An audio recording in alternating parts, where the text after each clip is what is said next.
Hey guys, so today's video, I'm actually filming a day ahead of time. Woohoo, I'm getting better at this. I'm gonna try and film 2 videos today, but I don't know that it's gonna work or that it's gonna happen. But I had 2 ideas, and since I missed last week, and I may start skipping to every other week, maybe it'll give me time to build up more content. So I did have a slight Britney Spears thing that I might have in another video, we'll see. But today I wanted to react to Netflix's crime scene documentary on the death of Elisa Lam. I, first of all, cannot recommend it enough, even though I have certain unanswered questions still and certain qualms with it, and I'll tell you guys exactly what those are. However, I think it was a phenomenal documentary. I couldn't stop watching it.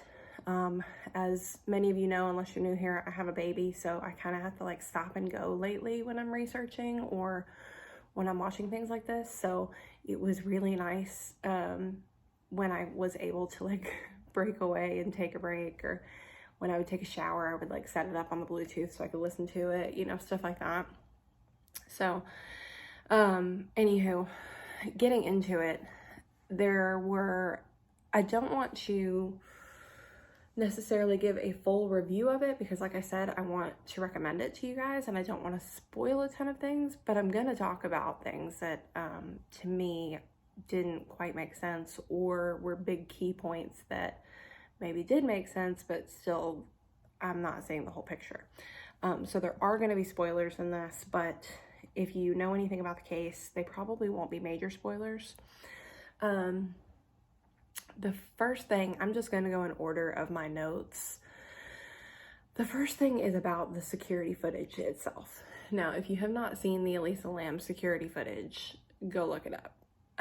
It's creepy, it's very unsettling, and it's the last footage that we've ever seen of Elisa alive.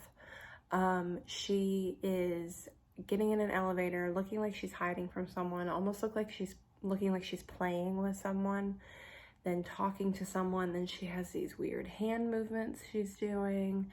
The elevator doors aren't closing. She's pressing all the buttons. It's very strange.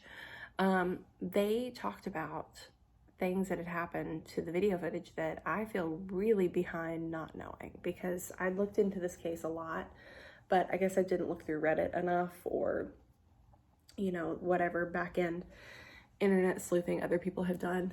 But other people on the internet had noticed things, including Stephanie Harlow. That was really cool. They put a ton of different YouTubers in the documentary. I liked that. And Stephanie Harlow is not one that I've consistently followed, but she does amazing work on her documentaries. I wish I had the time and energy to put into my YouTube channel as she puts into hers, because it's fantastic. Her thumbnails are on point. Her audio is on point. Everything. Her research is so diligent. I mean, I try my best, but like I said, I've got a freaking kid. It's hard to do. Not that she doesn't, or like, I'm not sure if she has any kids or not, that she doesn't have another life, but like, I don't have the time to dedicate like she does. That's clearly like a job for her. And that would be my dream, is to make this channel into what she has, quality wise. So wish me luck. I don't know that we'll get there anytime soon, but she was on there as well, talking about, if you watch the security footage, as most security footage, there's timestamps at the bottom, right? The timestamps were blurred, but not clearly blurred. Like, it wasn't as if someone thought, we need to cover this up, let's put like a blur over it or a black bar over it. No, it was still characters, if that makes sense, but they weren't numbers. No one's exactly sure. At one point in the documentary, someone mentions that, of course, they were obscured. We don't necessarily want everyone knowing exactly the time that she was in the elevator. We just wanted information on if anyone had seen her, because at the time that the footage was released, the police released it, I believe with the family's blessing, because she was still missing. And again, they found this footage, they freaked out, they were like, oh my God, there she is, you know, maybe someone has seen her, so they released the footage. Afterwards, they found her body. But in it, the like I said, the coding at the bottom is really messed up. And people on the internet basically decoded it because each character that's replaced or blurred, you can figure out what number it is because you know how numbers work, is what they said, and it made perfect sense.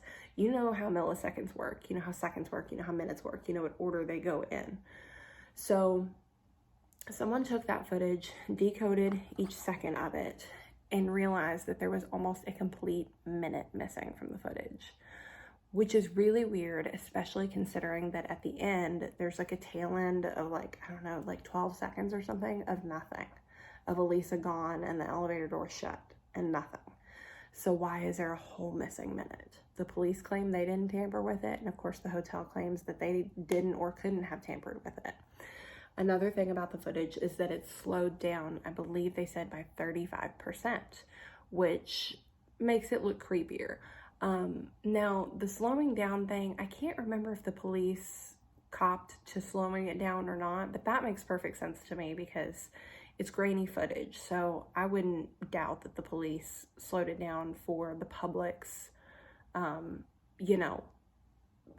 ability to see her better and to see what's going on and be like, because people are going to see it and be like, that happened so fast, there's no way I could recognize that girl.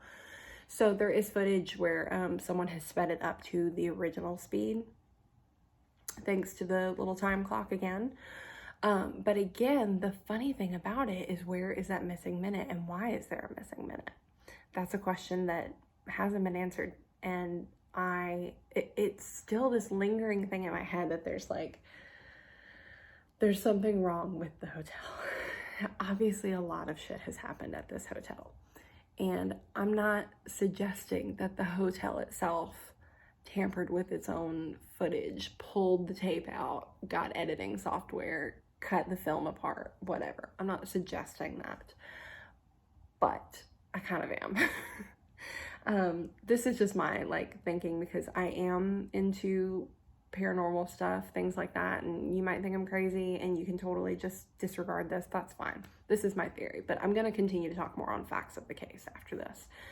But I just find it weird, especially with as many unexplained things that have happened at this hotel, that yet another one of them is here. Why would the hotel, unless it was the hotel managers, unless we're talking they're in on how weird and creepy the hotel is, or they're in on what happened to Elisa, but then everyone else in the hotel as well.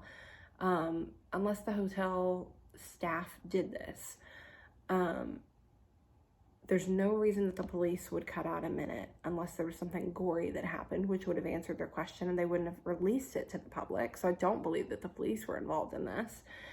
And the management was trying to rebrand the hotel. That was half of the thing, was that they tried to evict all these really poor live-in tenants. They didn't want it to be a cheap little hotel in a sketchy area. They talked about the area of Skid Row that it's in and how dangerous it is, or how much there's sadly a huge homeless population there. And if they're in the middle of rebranding this hotel, why would they?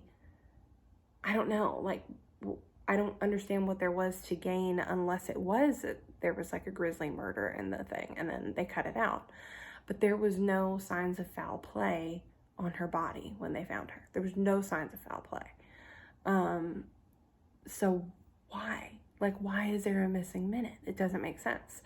If you know anything about paranormal activity, not to cut to credits, I said the movie title, but no, if you know anything about actual paranormal activity, you know that when you're typically around these energies, it messes with electronics. I've heard many cases where people are filming with full batteries and the batteries go completely dead, or flashlights with brand new batteries, the batteries go completely dead.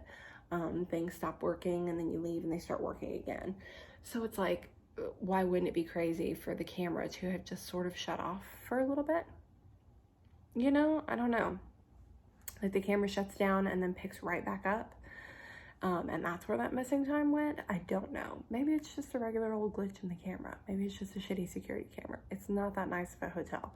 So it's completely plausible, but I don't know. Something's fishy about that hotel to me. Continuing on, one of the other issues in the video was the elevator door remaining open, which is really weird. Now, they claim that their elevator door open button held the elevator open for 2 minutes straight. I can't remember if anyone had tested this theory. I know that BuzzFeed Unsolved went, but it's BuzzFeed, but they went to the actual hotel and elevator, and I don't know if they pressed the button or not to see if it would stay open, but as far as I know, most door open elevators do not keep the elevator door open for 2 minutes. Half of them don't even work. I don't know if you guys don't know that, but that's a placebo effect most of the time to make you think that you're closing the elevator or holding, or the door closed ones don't work. But the door open button is more like someone's trying to catch the elevator and they're running to catch it. So you hold the door open and then you release it once they get inside, and then the door can shut after a second. Like, what door open elevator button holds the elevator for 2 minutes? I don't understand that, especially in a busy hotel. That didn't make sense to me. They do talk about how she was suffering. I don't mean to say suffering, because I'm sorry, that's a triggering way to say that, and I apologize. She was, I don't know how to word it correctly, dealing with bipolar 1, which apparently is the strongest case of bipolar. She, from what I guess her family had told them, she had dealt with paranoid delusions. She was on a lot of medication. That to me could explain her behavior. She could have been hallucinating in some way. She could have not taken, I mean, they said that she took, I think, some of her medications and not all of them. She could have absolutely been on some weird manic trip and not known where she was or what she was doing. I don't doubt that. But all of this to say that there's one more thing that wasn't answered to me that still doesn't explain her death. So they then go into how they found her body, which was amazing because they had the actual worker who only spoke Spanish telling how he found the body and what he saw and everything, which was like, holy crap. You don't often get firsthand accounts like that. People aren't too apt to talk about something that traumatic again. And he was, and I'm so thankful to him for doing that because that's amazing to hear. But he talks about what happened, and then they keep going back and forth about the door being shut behind her in the water tank. I think I mentioned that in my video on the Cecil Hotel, maybe. And I had offered to do an Elisa Lam video, but I don't think I've ever done one. But again, I would do a full one, but I think at this point, with that video and this video, I've maybe told most of the story. But she had the water tank door closed and latched behind her, was the tale that we were all told. Come to find out that wasn't true. And that was a part of the big mystery. How did she shut it and latch it behind herself? Supposedly, and there was video of a police officer on the case saying, we were told when they found her that the door was latched and shut. When our officers got up to the scene, the door was latched and shut. But the officers aren't the one who found her body, first of all.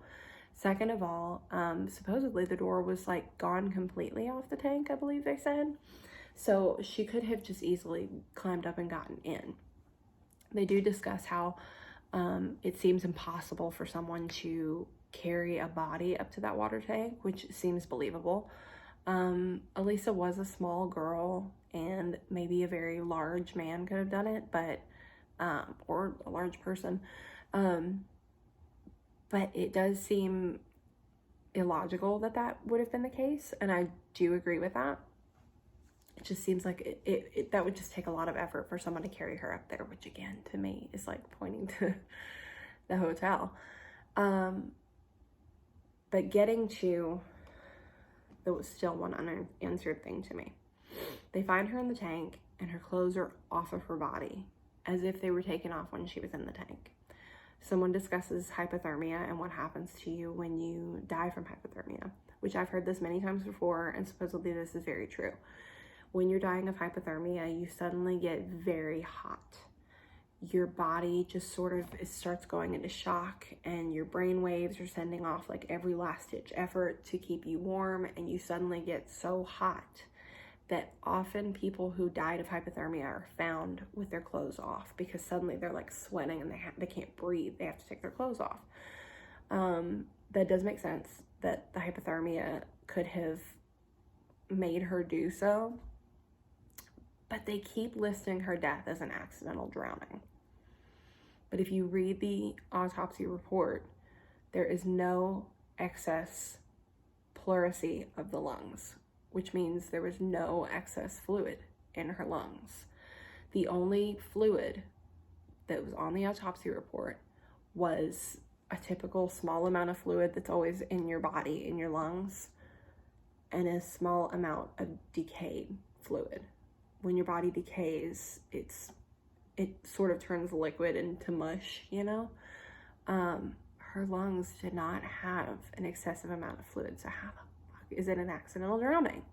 How is it an accidental drowning when there's no excess fluid in the lungs? And nobody talked about that in the documentary. I didn't hear anyone talk about that. I kept hearing people talk about, well, there's no signs of foul play. Well, it could have been hypothermia. Well, she had bipolar 1. Well, so on and so on and so on. But no one addressed the fact that there was no excess fluid in this girl's lungs. So how do you list it as an accidental drowning? Now, they did discuss the markings on the autopsy report as, I believe there was a checkbox for accidental and a checkbox for cannot be determined. And they did address that though they look like two different dates, they were signed the same date. And I believe that it looked like the same date. It looked like the ink and the pen just kind of ran out. But to me, it's like, it almost seemed like they went to mark it, could not be determined. I don't know. And then like they said, someone wasn't happy with that being it. And so they made them mark it accidental drowning. But I don't know. I feel like not to be determined. I wish they could have had the coroner on the documentary and talk about what they saw, what their findings were, and why they came to that conclusion, but they didn't. I don't know if they ever reached out to them or what, but I would have loved to have heard from them. So that's my, you know, what's left over after watching this documentary. I'm left with even more questions. I hadn't fully heard the theory on the musician that was supposedly blamed for her death. I did feel for him in that his like career is basically ended over this. He probably will find some sort of fame out of it. I don't know, because his whole allure beforehand was very dark and very much about murder and such. So if you are interested in finding out what I'm talking about, I would watch the documentary. But I did feel for him because he was just being, you know, had an artistic outlet, and then everyone is blaming him for a murder that he wasn't even in the same country as at the time. So, but it was weird that the guy had been to the Cecil Hotel. He was from another country and he had been there like 3 months prior, and so it was all very weird. It's all very weird. My gut feeling is just that there's something weird happening in that hotel, something that can't really be explained. Maybe it's just bad luck, who freaking knows, but there's something wrong with that place, and I will stick to that to the day I die. I feel like it's a place that I don't even want to visit, and I want to visit a lot of places that I talk about. I want to go to a lot of crime scenes that I talk about. I don't really have a desire to go to the Cecil.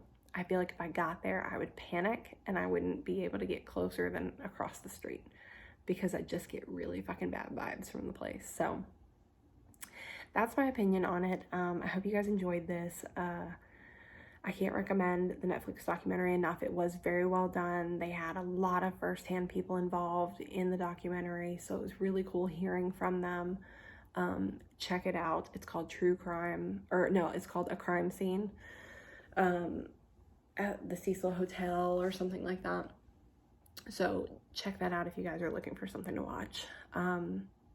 I'm gonna see if I can film one more video really quick for you guys, and other than that, I'll you know, go from there, whatever. If you guys like this video, please hit the thumbs up button below. If you have any suggestions for videos, true crime or otherwise, please leave those in the comments below. If you would like to see more, please hit the subscribe button, as I upload new videos every other Wednesday.